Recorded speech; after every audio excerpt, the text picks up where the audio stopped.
नमस्कार, स्वागत है आपका न्यूज 18 पंजाब हरियाणा हिमाचल में। मैं हूं आपके साथ कुसुम रावत। बुलेटिन का आगाज करनाल की खबर के साथ ही करेंगे। करनाल में किसानों और प्रशासन के बीच बैठक हो रही थी और खबर यह है कि बैठक बेनतीजा रही है। 3 दौर की बातचीत के बाद भी किसी तरीके की कोई सहमति ना किसानों में बनी है और ना ही प्रशासन के बीच बनी है। थोड़ी देर में किसान अगली रणनीति का ऐलान करेंगे। टिकैत, राजेवाल, उग्राहा, चडूनी, यादव बातचीत के लिए गए थे, लेकिन अपडेट यह है कि इस बातचीत में किसी भी तरीके से कोई सहमति होती हुई नहीं नजर आई है। किसान अपनी मांगों को लेकर बातचीत के लिए गए थे, जिसमें जिस किसान की मौत हुई थी उसके परिवार को 25 लाख के मुआवजा देने की मांग की जा रही है। इसके साथ ही परिवार के एक सदस्य को सरकारी नौकरी देने की भी मांग की जा रही है। दूसरी मांग के तहत जो घायल किसान थे उन्हें 2-2 लाख के मुआवजा देने की मांग की जा रही है। इसके साथ ही तीसरी मांग के तहत जिस एसडीएम की तरफ से विवादित बयान दिया गया था उसके खिलाफ सख्त से सख्त कार्रवाई की मांग किसान नेताओं की तरफ से की जा रही है। इसके साथ ही जो भी पुलिस अधिकारी लाठीचार्ज में संलिप्त थे उनके खिलाफ भी किसान नेताओं की तरफ से सख्त कार्रवाई की मांग की गई है। और यही वजह है कि आज करनाल में बड़ी संख्या में किसान पहुंचे हैं। करनाल में बड़ी संख्या में यहां पर महापंचायत का ऐलान किया गया था और यही वजह है कि किसानों की तरफ से बैठक की गई है। प्रशासन के बुलावे पर बैठक करने के लिए किसान नेता गए थे, लेकिन 3 दौर की बातचीत के बावजूद भी किसी तरीके की कोई सहमति होती हुई नजर नहीं आई है।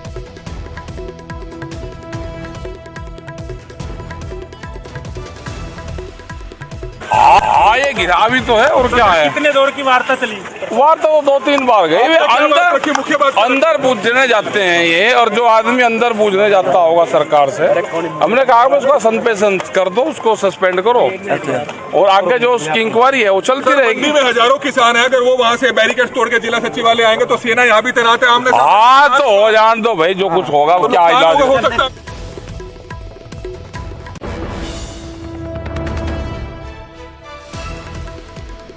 अभी तो है और क्या है। कितने दौर की वार्ता चली?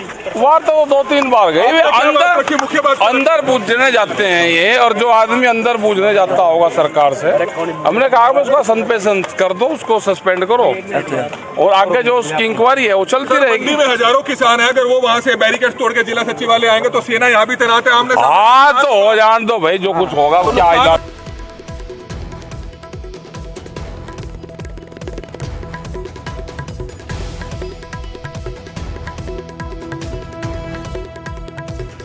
नहीं है, बातचीत सिरे नहीं चढ़ी है और बाकी का जो फैसला है वो वहाँ पे जाके हमारे किसान मोर्चे का लीडर के हमारे अगला कदम क्या होगा ये भी वहाँ पे पंचायत कि जिला सचिवालय का घेराव तो नहीं करेंगे, क्योंकि करेंगे तो नुकसान हो सकता है।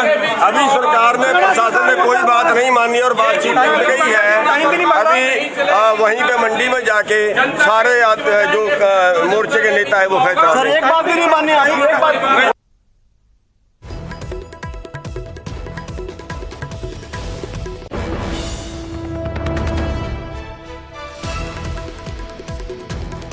तो बातचीत नहीं बनी है, सहमति नहीं बनी है। हमारे संवाददाता नपिंदर बराड़ भी हमारे साथ लाइव जुड़ गए हैं। नपिंदर लगातार करनाल पर अपनी नजर बना के रखे। नपिंदर, 1 नहीं 2 नहीं 3 बार ये बातचीत हुई है लेकिन सहमति नहीं बनी। क्या कहा जा रहा है, पेच कहां पर अटका? देखो, सहमति वाकई नहीं बन पाई है। 11 मैंबरी वफद है जिहड़ा वो प्रशासन दे नाल लंबी 2.5-3 घंटे की लंबी चौड़ी मीटिंग करके आया और थोड़ी देर तक हालांकि उतो रवाना हो चुके हैं और इत्थे करनाल दी दाणा मंडी दे विच असीं मौजूद हाँ। इत्थे उन्होंने आउणा और आके इत्थे मीटिंग होएगी। उत्थे उस मीटिंग दे विच फिर फैसला लिया जाएगा कि अगे की कदम चुक्या जाना है, क्योंकि पहले ऐलान किया गया है कि मिनी सैकटरीएट दा जिहड़ा हैगा घिराओ किया जाना है। अजिहे दे विच सैकटरीएट दा घिराओ करन दे लई की किसान आगू या इत्थे जिहड़े किसान इकट्ठे होए ने की वो बैरीकेड तोड़न की कोशिश करनगे, की पुलिस दे नाल टकराव की स्थिति एक बार फिर तो पैदा हो सकती है। और इसे तरह पिछली बार जो टकराव की स्थिति पैदा हुई थी तो उसे टकराव के दौरान जख्मी हुए एक किसान की जान तक चली गई थी, जिसनों इंसाफ दिवाउण की जिहड़ा है मंग की जा रही है। किसान सिद्ध तौर पर पूरा इस घटना के लिए जिम्मेवार एसडीएम नूं डरा रहे हैं, उसके खिलाफ कार्रवाई की मांग की जा रही है, पर प्रशासन के नाल जिहड़ी गलबात है वो बेनती जा रही है। हुण इत्थे आउणगे किसान आगू और आके मीटिंग करनगे, फिर अगे दा फैसला लिया जाएगा। साडे नाल किसान आगू मनजीत मौजूद ने, भारतीय किसान यूनियन चडूनी दे पटियाला के जिला प्रधान ने। मनजीत जी, मीटिंग सफल रही है, हुण अगे की कदम? ਹੁਣ ਸਾਡੇ ਜਿਹੜੇ ਸੰਯੁਕਤ ਮੋਰਚੇ ਦੇ 11 ਮੈਂਬਰੀ ਵਫਦ ਗਿਆ ਹੋਇਆ ਉਹ ਆ ਕੇ ਜੋ ਵੀ ਸਾਨੂੰ ਕਾਲ ਦਊਗਾ ਅਸੀਂ ਉਹਦੇ ਵਾਸਤੇ ਰੈਡੀ ਹਾਂ ਸਾਰੇ। ਸਿਰਫ ਉਹਨਾਂ ਦਾ ਇੰਤਜ਼ਾਰ ਕਰ ਰਹੇ ਸੀਗੇ, ਅਸੀਂ ਨਹੀਂ ਬੈਰੀਕੇਡ ਤੋੜਨ ਨੂੰ ਕਦੋਂ ਤੋੜ ਦਿੰਦੇ, ਕੋਈ ਵੱਡੀ ਗੱਲ ਨਹੀਂ ਸਾਡੇ ਲਈ। ਜਦੋਂ ਅਸੀਂ ਦਿੱਲੀ ਗਏ ਉਦੋਂ ਵੀ ਸਾਨੂੰ ਬੈਰੀਕੇਡ ਤੋੜਨੇ ਪਏ ਨੇ, ਪਹਿਲਾਂ ਵੀ ਸਾਰਾ ਕੁਝ ਕਰਨਾ ਪਿਆ। ਇਹ ਕੋਈ ਬਾਹਲੀ ਵੱਡੀ ਗੱਲ ਨਹੀਂ ਹੈ, ਜਿੱਦਾਂ ਟਰੱਕ ਲਾ ਕੇ ਦਿਖਾਉਂਦੇ ਸਾਨੂੰ ਹੋਰ ਡਰਾਉਣ ਦੀ ਕੋਸ਼ਿਸ਼ ਕਰਦੇ ਆ। ਅਸੀਂ ਨਹੀਂ ਡਰਦੇ, ਸਿਰਫ ਅਸੀਂ ਸਾਡੇ ਲੀਡਰਾਂ ਦੇ ਹੁਕਮ ਮੰਨਣ ਦੇ ਤਾਬੇਦਾਰ ਆਏ ਹਾਂ। ਜਿੱਦਾਂ ਉਹਨਾਂ ਦਾ ਹੁਕਮ ਆਊਗਾ ਅਸੀਂ ਉੱਦਾਂ ਐਟ ਏ ਟਾਈਮ ਪ੍ਰੋਗਰੈਸ ਕਰਾਂਗੇ ਜੀ। ਤੁਹਾਡੀ ਮੁੱਖ ਤੌਰ ਤੇ ਮੇਨ ਮੰਗ ਕੀ ਸੀ? ਐਸਡੀਐਮ ਦੇ ਖਿਲਾਫ ਕਾਰਵਾਈ ਨੂੰ ਲੈ ਕੇ ਮੁੱਖ ਮੰਗ ਸੀ, ਤੇ ਕੀ ਲੱਗਦਾ ਕਿ ਸਰਕਾਰ ਨੇ ਤੁਹਾਡੀ ਸੁਣੀ ਕਿਉਂ ਨਹੀਂ? ਸਾਡੀ ਦੇਖੋ ਜਿਹੜੀ ਹੈਗੀ ਆ ਮੇਨ ਮੁੱਖ ਮੰਗ ਐਸਡੀਐਮ ਤੇ ਇੰਸਪੈਕਟਰ ਦੋਨਾਂ ਦੇ ਵਿਰੁੱਧ ਸੀਗੀ। ਉਹਨਾਂ ਦੇ ਵਿੱਚ ਜਿਹੜਾ ਸਾਨੂੰ ਤਾਂ ਇਹ ਲੱਗਦਾ ਵੀ ਸਰਕਾਰ ਇੱਕ ਤਾਨਾਸ਼ਾਹ ਰੂਪ ਦੇ ਵਿੱਚ ਆ ਚੁੱਕੀ ਹੈ, ਜਿੱਦਾਂ ਪਹਿਲਾਂ ਮੁਗਲ ਰਾਜ ਦੇ ਵਿੱਚ ਹੁੰਦਾ ਸੀਗਾ, ਜੋ ਉਹਨਾਂ ਨੇ ਫਰਮਾਨ ਸੁਣਾਤਿਆ। ਕਿਉਂਕਿ ਇਹਨੂੰ ਮੈਂ ਇੱਕ ਆਮ ਜਨਤਾ ਦੀ ਸਰਕਾਰ ਨਹੀਂ ਕਹੂੰਗਾ। ਦੇਖੋ ਇੰਨੇ ਲੋਕ, ਲੱਖਾਂ ਲੋਕ ਬੈਠੇ ਨੇ, ਅਸੀਂ ਸਾਲ ਹੋਏ ਤਕਰੀਬਨ 2 ਮਹੀਨੇ 3 ਪਹਿਲਾਂ ਪੰਜਾਬ ਦੇ ਵਿੱਚ, ਉਹ ਤੋਂ ਬਾਅਦ 9 ਮਹੀਨੇ ਦੇ ਕਰੀਬ ਹੋ ਗਿਆ ਉੱਥੇ ਦਿੱਲੀ ਬਾਰਡਰਾਂ ਤੇ ਬੈਠੇ ਆ।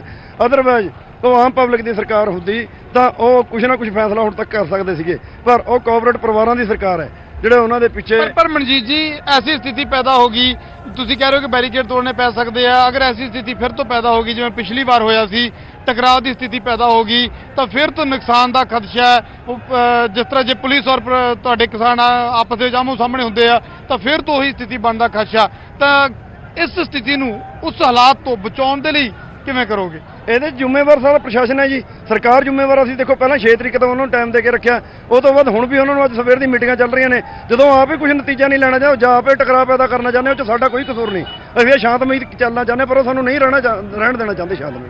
ਤਾਂ ਸਿੱਧੇ ਤੌਰ ਤੇ ਕਹਿ ਰਹੇ ਨੇ ਕਿ ਕਿਸਾਨ ਆਗੂ ਆ ਗਏ ਨੇ, ਕਿਸਾਨ ਆਗੂ ਆ ਗਏ ਨੇ। 11 ਮੈਂਬਰੀ ਵਫਦ ਜਿਹੜਾ ਪਹੁੰਚ ਚੁੱਕਿਆ। ਤਸਵੀਰਾਂ ਤੁਹਾਨੂੰ ਦਿਖਾ, ਸਾਰੇ ਕਿਸਾਨ ਇਕੱਠੇ ਹੋਣੇ ਸ਼ੁਰੂ ਹੋ ਗਏ ਨੇ। ਜਿਵੇਂ ਹੀ ਜਿਹੜਾ 11 ਮੈਂਬਰੀ ਵਫਦ ਸੀ, ਝਡੂਨੀ, ਰਕੇਸ਼ ਟਕੈਤ ਔਰ ਰਾਜੇਵਾਲ ਦੀ ਅਗਵਾਈ ਦੇ ਵਿੱਚ ਜਿਹੜਾ ਵਫਦ ਗਿਆ ਹੋਇਆ ਸੀ, ਉਹ ਵਾਪਸ ਪਹੁੰਚ ਗਿਆ ਮੰਡੀ ਦੇ ਵਿੱਚ। ਔਰ ਹੁਣ ਸਾਰੇ ਕਿਸਾਨ ਇਕੱਤਰ ਹੋਣੇ ਸ਼ੁਰੂ ਹੋ ਗਏ ਨੇ।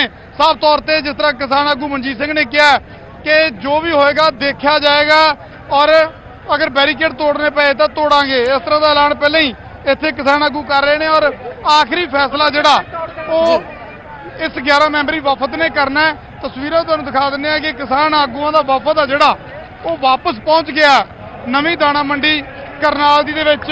ਔਰ ਤਸਵੀਰਾਂ ਤੁਹਾਨੂੰ ਦਿਖਾਉਣ ਦੀ ਕੋਸ਼ਿਸ਼ ਕਰਦੇ ਆ ਕਿ ਵਫਦ ਹੁਣ ਆ ਕੇ ਮੀਟਿੰਗ ਕਰੇਗਾ, ਔਰ ਇਸ ਖੁੱਲੇ ਮੰਚ ਤੋਂ ਕਿਸਾਨਾਂ ਦੇ ਨਾਮ ਔਰ ਇੱਕ ਵੱਡਾ ਉਤਸ਼ਾਹ ਇਸ ਤਰ੍ਹਾਂ ਦਾ ਨਜ਼ਰ ਆਇਆ। ਜਿਵੇਂ ਹੀ ਕਿਸਾਨ ਜਥੇਬੰਦੀਆਂ ਦੇ ਆਗੂ ਜਿਹੜੇ ਨੇ ਉਹ ਇੱਥੇ ਪਹੁੰਚੇ ਨੇ, ਤਾਂ ਕਿਸਾਨ ਇੱਕ ਵਾਰ ਫਿਰ ਤੋਂ ਇਕੱਤਰ ਹੋ ਗਏ, ਇੱਕ ਵਾਰ ਫਿਰ ਤੋਂ ਹੱਲਾਸ਼ੇਰੀ ਦੇ ਨਾਲ ਝਡੂਨੀ ਮੰਚ ਤੇ ਚੜ ਰਹੇ ਨੇ, ਝਡੂਨੀ ਮੰਚ ਵੱਲ ਵੱਧ ਰਹੇ ਨੇ।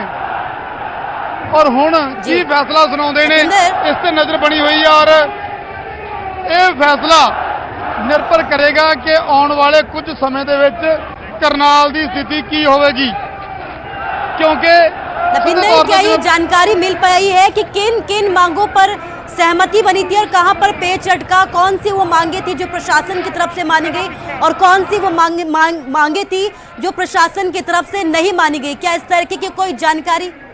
देखो मुख्य मांग सिद्ध तौर पर एसडीएम ते इंस्पैक्टर के खिलाफ कार्रवाई की गल कर रहे हैं। एसडीएम के खिलाफ एसडीएम को डिसमिस करके उसके खिलाफ पर्चा दर्ज करने की मांग की जा रही है।